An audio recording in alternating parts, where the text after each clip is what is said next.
We've brought two stallions to the competition, Ferrero Rocher, who's ridden by my wife Amanda, and 007, who I ride.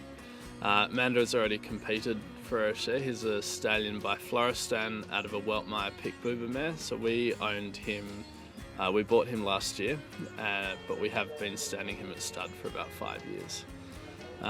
He was imported as a 3 or 4 year old and won dressage with the stars as a 5-year-old, and has been a breeding and competition stallion ever since.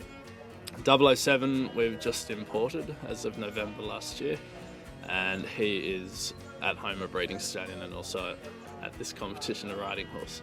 He's doing the small tour. They're both doing the Prix St George and into one freestyle. So.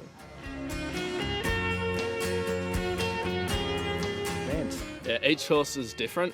Ferrero Rocher, we work on a lot of fitness, and 007 also just keeping the stallions fit. I mean, they're experienced stallions. We don't need to school them as such a lot. We need to school ourselves a lot, but primarily making sure the horses are sound and strong and physically ready for the competition. And it's not only the competition day that's hard work, it's the travelling down. We've got a 12-hour trip to get here, plus a different environment. The stress and energy levels change as opposed to being at home in their own environment. And then obviously after everything's done, we pack up and go home. So it takes a lot out of them.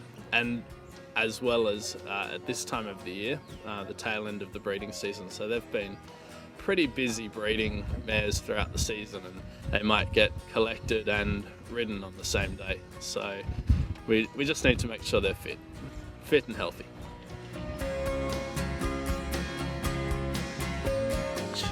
Just before the test, you just need to focus on the job at hand, clear your mind of everything else. I always ride through my test a few times in my head. Sometimes the biggest thing is at the end of the arena, you enter, X, halt, salute, and then it's like, do I go right? Do I go left? Do I go right? So you really got to know your test. So the last few minutes, no matter how well I think I know it, I just have another read of the test and just focus on the job at hand. Try and clear everything else out of the mind and just think, ride accurately, ride all the corners of the arena, and try not to give anything away.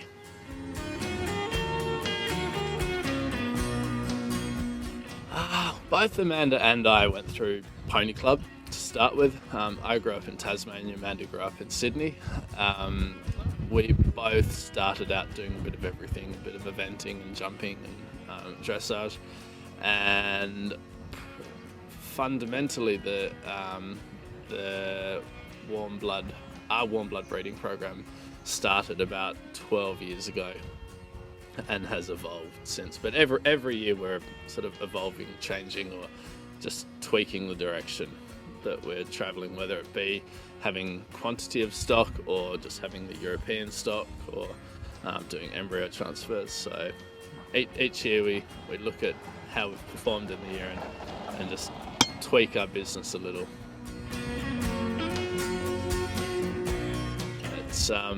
I think everything's relative, but certainly for us, I think recognition, there's a lot of branding that goes into our stud, a lot of effort in branding for ourselves and our sponsors, and hopefully, as we know, the best way to brand is having the results speak for themselves. So hopefully we'll be at the right end of the scoreboard, and that's a pretty good gauge of success.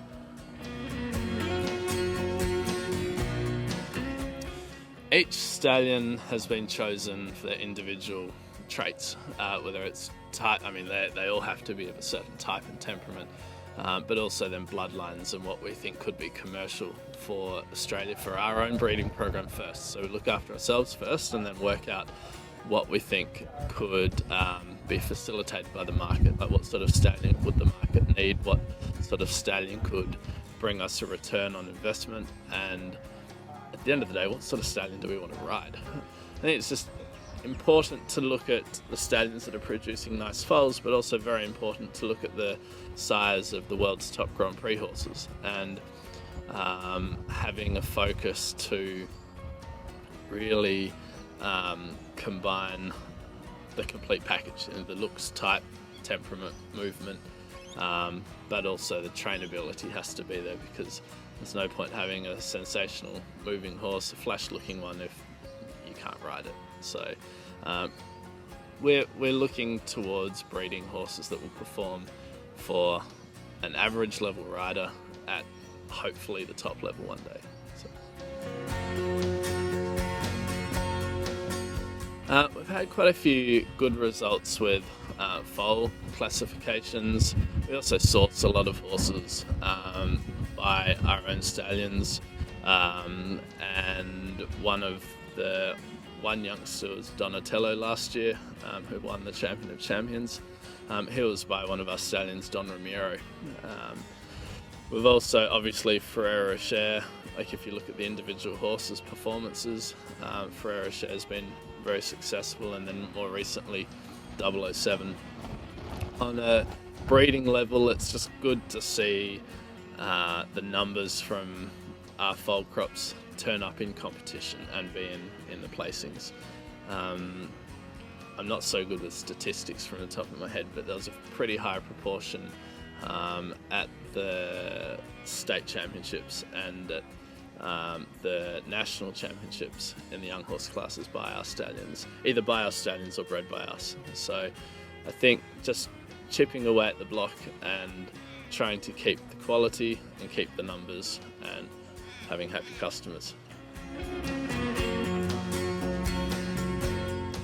You always get a buzz out of riding the good horses. You get a buzz out of someone else getting a buzz out of riding too. So whether someone comes to try a horse and they can't get enough of it, or we're driving on feed up and you see the foals trotting around the paddock looking pretty spectacular, that's pretty cool. And just the little things like that, and every now and then sort of sitting back and saying, yep, this is pretty cool, it's a pretty good life, we're doing what we like. Admittedly, we do it 7 days a week, sometimes 24 hours a day, but we wouldn't change it.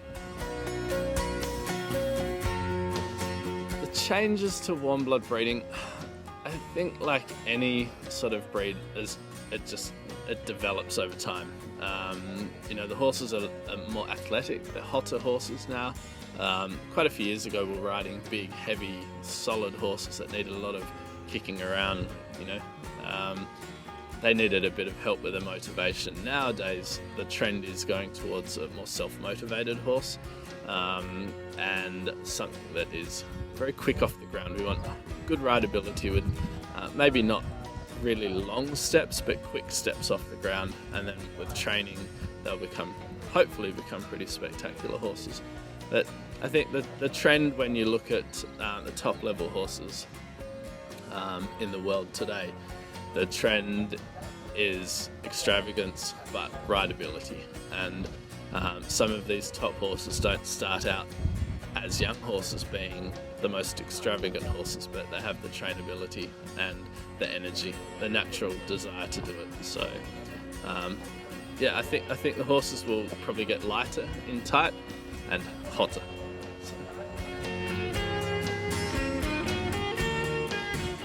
The best advice I can give is check the mares that you're breeding with and start with the best possible mare. A lot of people want to breed a couple of foals, or they come to us and say, look, this is my budget. I'd like to breed a foal or two.